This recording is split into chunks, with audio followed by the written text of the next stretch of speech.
Okay, so this is going to be an overview of my replica Denix Kar98k.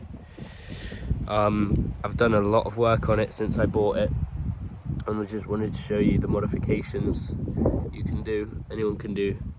Fairly simple mostly. Some do require a bit of modification to the gun itself.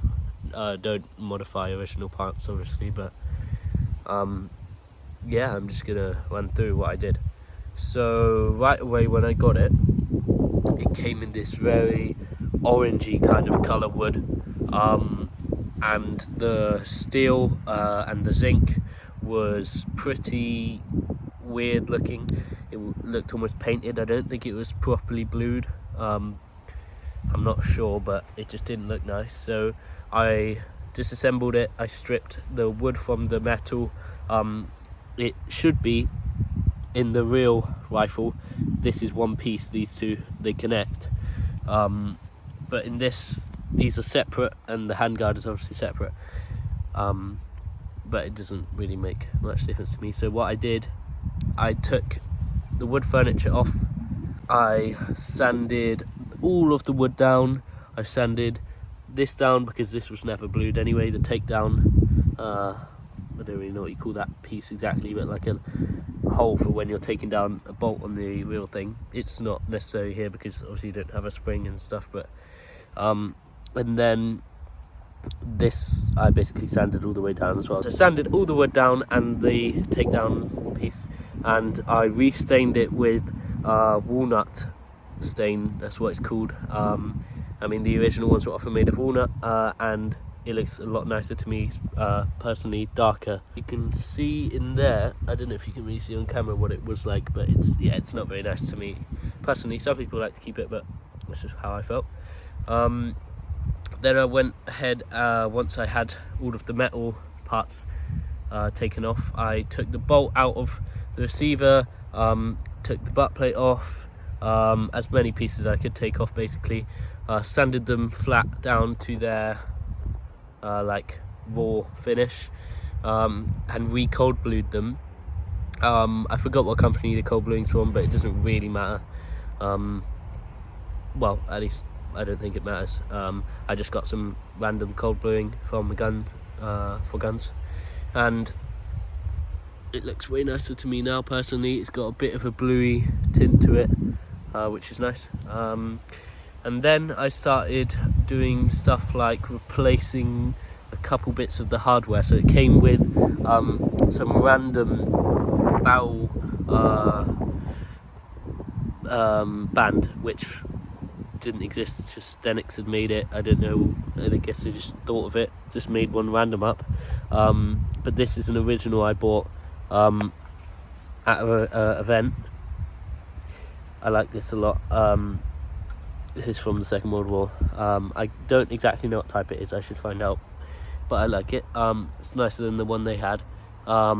This is also, it's not an Israeli one, it's a original Second World War German sight hood. My impression is after Poland, so it doesn't need a sight hood. You should, if you can, drill a hole through this, because this is this cleaning rod is not removable. And it means you can't use a bayonet. You can't use a bayonet lug because it's too chunky and it has no hole. Well, the hole is not.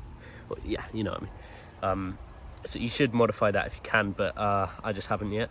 I'll probably get around to it at some point. Also replaced just recently the rear sight with an original one.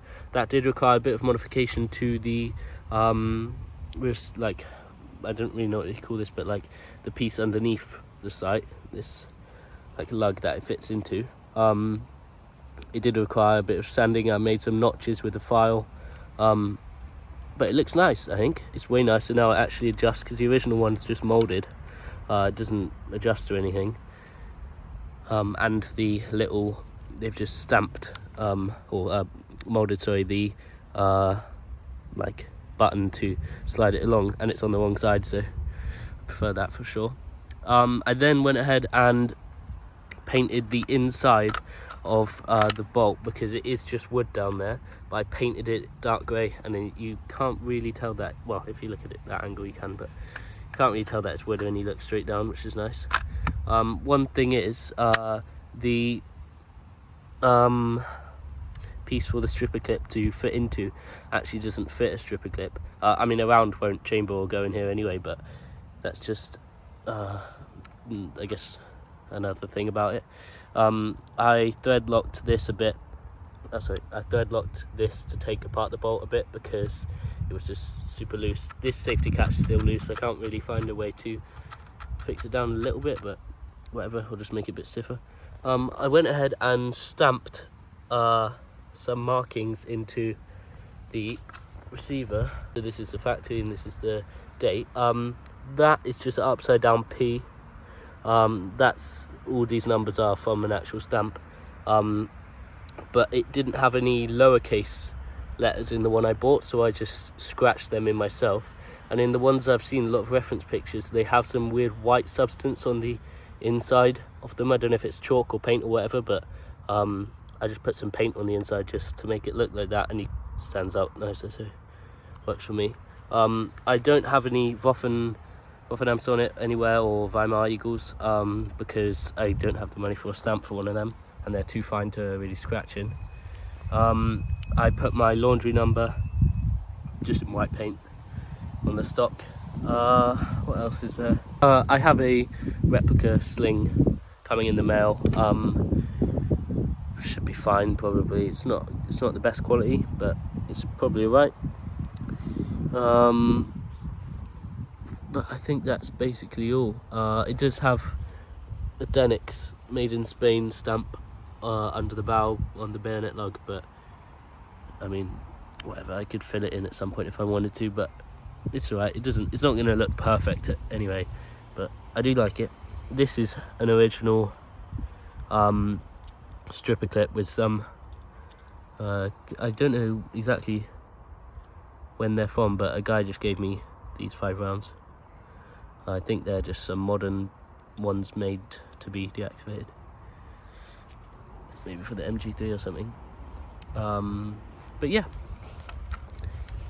I like this gun a lot. It's good if you do some modifications to it, and I would say it's worth the money from where I bought it from Soldier of Fortune. Modifications are quite key though. Without them, it doesn't always live up to what it can be, I would say.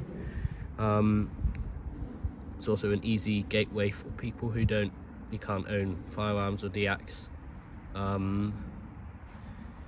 to